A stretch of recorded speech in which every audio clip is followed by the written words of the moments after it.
Thank you for standing by. This is the conference operator. Welcome to the Xcel Brands first quarter fiscal year 2020 financial results conference call. As a reminder, all participants are in listen-only mode and the conference is being recorded. After the presentation, there will be an opportunity to ask questions. To join the question queue, you may press star then 1 on your telephone keypad. Should you need assistance during the conference call, you may signal an operator by pressing star and 0. I would now like to turn the conference over to Stan Berger. Please go ahead. Thank you, operator. Good evening, everyone, and thank you for joining us. We appreciate your participation and interest and hope that all of you are safe in these difficult and uncertain times. With us on the call today are Chairman and Chief Executive Officer Robert D'Lorean, Chief Financial Officer Jim Herron, and Executive Vice President, Business Development and Treasury, Seth Burroughs. By now, everyone should have received access to the earnings release for the first quarter ended March 31, 2020, which went out earlier this morning. And in addition, the company plans to file with the Securities and Exchange Commission its quarterly report on Form 10-Q by May 20th, 2020. The release and the annual report will be available on the company's website at www.xcelbrands.com. This call is being webcast and a replay will be available on the company's investor relations website. Before we begin, please keep in mind that this call will contain forward-looking statements. All forward-looking statements are subject to risks and uncertainties that could cause actual results to differ materially from certain expectations discussed here today. These risk factors are explained in detail in the company's most recent annual report filed with the SEC. Xcel does not undertake any obligation to publicly update or revise any forward-looking statements, whether as a result of new information, future events, or otherwise. In addition, at this time, the company's COVID-19 pandemic is having a significant effect on the company's business financial condition, cash flow, and results of operations. There is significant uncertainty about the duration and extent of the impact of the virus. The dynamic nature of these circumstances mean what is said on this call could change materially at any time. Finally, please note that on today's call, management will refer to certain non-GAAP financial measures such as non-GAAP net income, non-GAAP diluted earnings per share, and adjusted EBITDA. Our management uses these non-GAAP metrics as measures of operating performance to assist in comparing performance from period to period on a consistent basis and to identify business trends relating to the company's results of operation.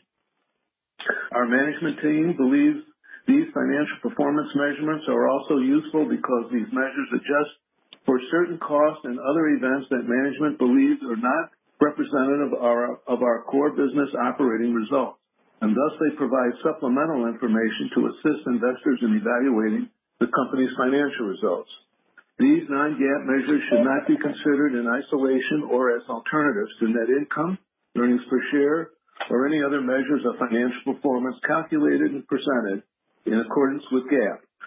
You may refer to the attachments of the company's earnings release or Part 1, Item 2 of the Form 10-Q for a reconciliation of non-GAAP measures. Now I am pleased to introduce Robert D'Lorean, Chairman and Chief Executive Officer. Bob, please go ahead. Thank you, Stan. Good evening, everyone, and thank you for joining us. As Stan stated, I hope all of you and your families are staying safe and healthy. I will give an overview of our first quarter financial performance and then provide some operating highlights. After that, our CFO, Jim Herron, will discuss our financial results in more detail. Before I discuss our financial results, I want to give an update about the impact from the events of the COVID-19 pandemic. As I stated on our prior call, this is an unprecedented event that comes with a great deal of uncertainty. Now, the most challenging part of all of this is assessing how will the customer or the consumer emerge from this when it is over. It is nearly impossible for any of us to forecast this. Our business was affected by COVID-19 in Q1 and will more severely be impacted in Q2 and Q3 of 2020 primarily in our wholesale business. We expect that Q4 will be impacted, but it's too early to fully assess the impact at this time.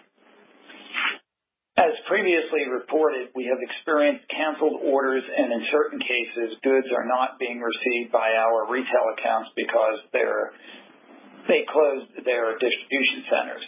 We are managing through this by moving certain core products forward to summer and early fall, and if we have any unsold inventory, we will explore selling it into off-price and other similar channels, or perhaps even packing up some goods for spring 2021. We are very fortunate in that part of our design strategy and brand DNA across our brands is to platform year-round fabrics that are season agnostic. At this time, we do not anticipate that we will have significant inventory to liquidate. Separately, we continue to monitor the financial viability of some of our wholesale customers and have taken reserves where we have identified risk. Thankfully, a vast majority of our wholesale accounts are retailers who, at this time, continue to be financially stable. With respect to our expenses and in order to manage our cash, we have taken appropriate action to reduce all costs, including reducing employee compensation across the board, furloughing certain employees, further management of inventory, and cutting all non-essential costs and other measures to conserve cash, including working with our suppliers, licensees, and retail partners to better time cash flows to ensure that we will not only weather this storm but emerge from it stronger. The measures have resulted in significant cost reductions and cash preservation. Finally, we are successfully working through the various government assistance programs that have been rolled out over the past 6 weeks. Our Xcel team members continue to show their dedication to Xcel and our strong consumer brands. They continue to work remotely and are operating the business effectively. I am grateful for the way our teams have come together to address these events, and I believe it speaks to the true strength of Xcel. Further, we believe that our transition from a pure licensing business to a vertical consumer products company is the optimal strategy to position Xcel for growth when business gets back to normal. Now, I'd like to give an overview of financial performance for the first quarter of 2020. Although our total revenues for the quarter were down 7.5% year-over-year due to the impact of COVID-19, we are pleased to report that we achieved over 50% revenue growth in our apparel and jewelry wholesale and e-commerce businesses. At the same time, the gross margins in our wholesale and e-commerce businesses grew from 25% in the first quarter of 2019 to 38% in the current quarter. As previously stated, this illustrates how vital it was to transition and transform our operating model last year from a pure licensing business to a vertical licensing, wholesale, and direct-to-consumer business model. This transformation of our operating model, as well as our proprietary technologies, design, production, and supply chain platform, provides us with distinct and significant competitive advantages. We can and will use these advantages to provide us with maximum flexibility to continue to adapt to the changing conditions in the current environment. Now, let's take a closer look at our operations by distribution channel. Our interactive television business performed well in Q1, achieving our first quarter plan. Looking ahead to the balance of the year, April sales showed some softness in the latter half of the month as QVC pivoted airtime to home and food products and adjusted to remote broadcasting. May sales to date have shown recovery and appear to be back on track with plan. We have been able to leverage video conferencing technology and social media live streams to drive sales for our brands on QVC that has the business looking like it's back on track. Given the current environment, it is extremely difficult to forecast and predict how the latter half of the year will unfold, but we will continue to remain flexible and adapt to the changing conditions as appropriate. We are actively working with QVC to develop more products for the fourth quarter that are working well in the current environment, including loungewear, sleepwear, and face masks. We are all in uncharted waters here, but the flexibility of our business model enables us to react faster and provide new solutions as retailers continue to adjust to the current environment. In our licensing business, we continue to develop and manage our portfolio of over 60 licenses across our brands. We expect our licensees to experience canceled orders and reduced sales from the impact of the COVID-19 pandemic. We continue to work through this with our licensees, and as previously mentioned, we have retained Blank Rome to advise us on all the various CARES Act relief programs and have created a newsletter to keep our licensees informed of best practices as it relates to these programs. The outlook for licensing revenues for the balance of 2020 is uncertain. We have been and will continue to monitor business openings as our country slowly gets back from the stay-at-home policies enacted by each state and are leaning into retailers who have stayed open throughout this pandemic where possible. As previously announced, we launched apparel at Walmart under our C. Wonder brand in February through our wholesale division. The line was launched at price points that Walmart hopes will establish a new, higher quality value proposition for its customers. Based on the line's initial performance, Walmart plans to expand the brand into complementary categories in the fall. As such, our team has worked with best-in-class licensees in categories such as handbags, small leather goods, fashion jewelry, and sleepwear to design and develop products that Walmart has confirmed will continue to be launched this fall. We're also working with our licensees to develop lines of hand sanitizers and face masks, both of which should also launch this fall. These are all examples of how our flexible business model gives us an advantage, especially in times of extreme change like we're all living through today. Finally, and as previously reported, we are currently working on a capsule collection with Crayola, as well as a collaboration between Halston and Studio 54, both of which we hope to launch in 2021. In our wholesale apparel business, our design, merchandising, and sourcing teams continue their strong performance in 2020, especially with the execution of our products. We experienced canceled orders with our March deliveries that resulted in lost sales. Despite these canceled orders, we were up 50% in top-line sales over last year with a gross margin increase of 13%. We had great momentum in our wholesale business before the COVID-19 pandemic hit us all. As I previously stated, based on our plan and our strong order book, we were showing sales growth in excess of 40% for 2020. We expect sales to be down in Q2 and Q3 and are cautiously optimistic about Q4. Q4 results will be dependent upon how the consumer behaves as stores open and return to normal, or at least the new normal. As previously discussed, while our wholesale business will be impacted in 2020, we believe we are well positioned to resume that level of growth as retail stores reopen and sales normalize. In our wholesale and e-commerce jewelry business, we have been focused on new collections under our Judith Ripka brand in order to bring more contemporary and trend-right styles to market while maintaining the Judith Ripka brand identity. We are extremely advanced in our integrated technology platform with Fine Jewelry and have successfully brought 4 new collections to market since we took back the license from our licensee, with 5 more in the pipeline to be launched by June. As previously reported, we have received significant positive response from these collections from both consumers and industry insiders. We continue to see strong growth in our e-commerce business in 2020. Finally, we launched our new peer-to-peer digital platform for our Longaberger brand and recruited over 3,000 sales associates in the first 2 weeks of operations. This is extremely exciting and shows very significant sales potential. We hope to be able to leverage the peer-to-peer model across our jewelry and other businesses, and we'll report on our progress throughout the year as we continue to roll this social selling platform out. In conclusion, through our omni-channel approach, we have positioned ourselves with a presence in all forms of distribution so that we can reach our customers everywhere they shop.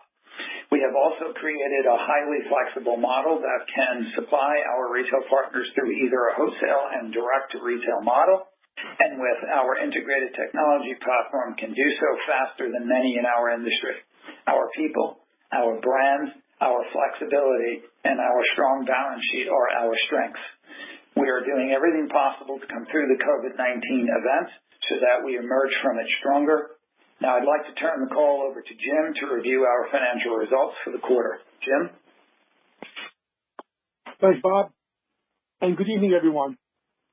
I will briefly discuss financial results for the quarter ended March 31st, 2020, and please take note that our financial results are described more fully in our quarterly report on Form 10-Q, which will be filed with the SEC by May 20th. Total revenue for the first quarter of 2020 was $9.5 million, a net decrease of approximately $0.8 million, or 8% from the prior year quarter, primarily driven by lower licensing revenues, partially offset by growth in our wholesale apparel business. The decline in licensing revenues was primarily related to lower guaranteed minimum royalties compared with last year. Our strategy continues to be to transition certain licensing programs to a wholesale model, and Q1 wholesales were negatively impacted by COVID-19, contributing to the decrease in our total revenue for the first quarter. Current quarter gross profit margins decreased from 82% in the prior year quarter to 75% in the current quarter, reflecting the transition of portions of our business from a licensing model to a wholesale model. However, gross profit margins from product sales increased from 25% in the prior year quarter to 38% in the current quarter, as a result of achieving greater efficiencies and economies of scale as our wholesale business continues to grow. Our operating expenses were $8.2 million, up from $7.8 million in the prior year quarter. The current quarter amount reflects higher depreciation and amortization expense, primarily resulting from accounting change for our Jute Ripka trademarks from an indefinite-life asset to a finite-life asset effective January 1st. This non-cash increase in expense was largely offset by decreases in both cash and stock-based compensation costs as compared with the prior year quarter. Further contributing to an increase in Q1 operating expenses was a $200,000 bad debt expense triggered by reserves for accounts receivable collectability for account debtors that had been hit hard by the impact of COVID-19. Interest and finance expense was $0.29 million compared with $0.48 million to the prior year quarter. The prior year amount notably included a loss on extinguishment of debt resulting from the February 2019 term loan amendment. Absent this prior year loss, our interest and finance expense was essentially flat year over year. GAAP net loss was approximately $0.8 million for the first quarter of 2020, or minus 4 cents per basic and diluted share, compared with a GAAP net income of $0.1 million, or 1 cent per basic and diluted share for the prior year quarter.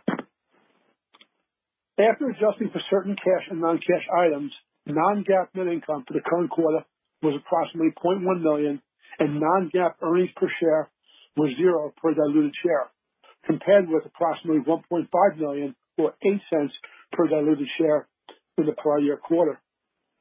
Adjusted EBITDA for the current quarter was approximately $0.6 million, compared with approximately $2 million in the prior year quarter. As a reminder, non-GAAP net income, non-GAAP diluted EPS, and adjusted EBITDA are non-GAAP unaudited terms. Our earnings press release, as well as our quarterly report on Form 10-Q, present a reconciliation of these items with the most directly comparable GAAP measures. Now, let's turn to our cash position.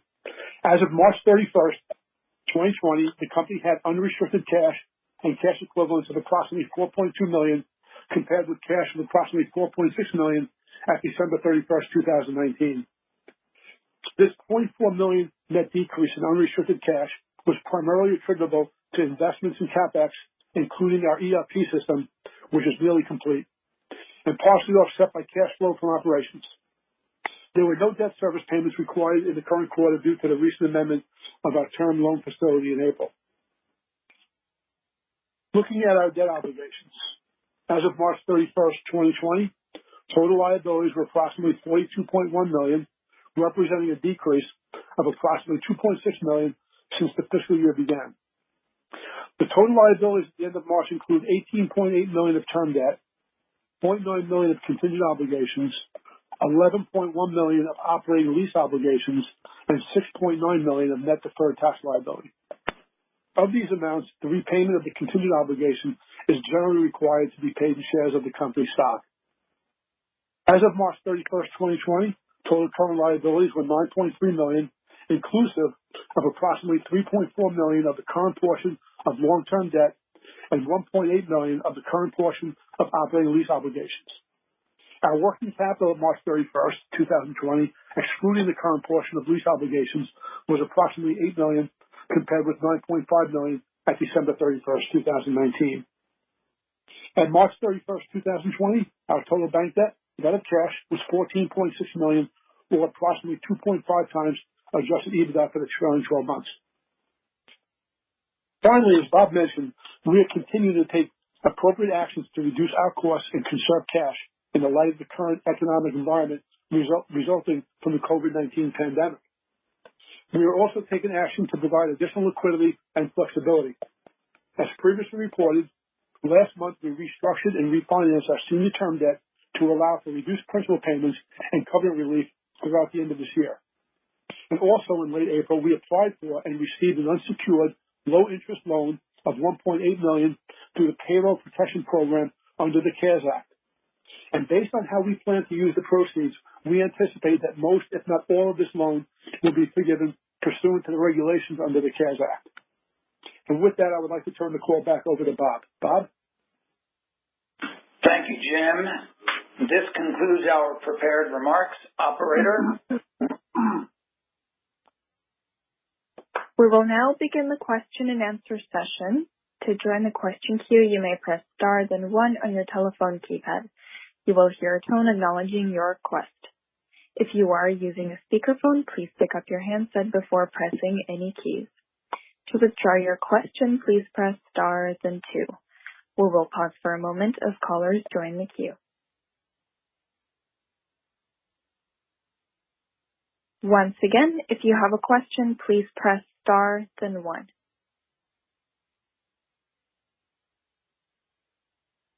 There are no questioners in queue. This concludes the question and answer session. I would like to turn the conference back over to Bob DeLorean for any closing remarks. Ladies, and thank you, operator, and ladies and gentlemen, thank you all for your time this evening. We greatly appreciate your continued interest and support in Xcel Brands. The impact of the COVID-19 pandemic on the retail industry has been devastating. We believe the challenges will continue for the next several years as perhaps retail and wholesale consolidation and store closures continue and/or accelerate. Notwithstanding these challenges, we continue to believe that Xcel's infrastructure and omni-channel distribution makes us an industry-leading platform, both from an operational as well as a technological standpoint, and that we are uniquely positioned to capture significant market share during this period of enormous disruption. As always, stay fit, eat well, and be healthy.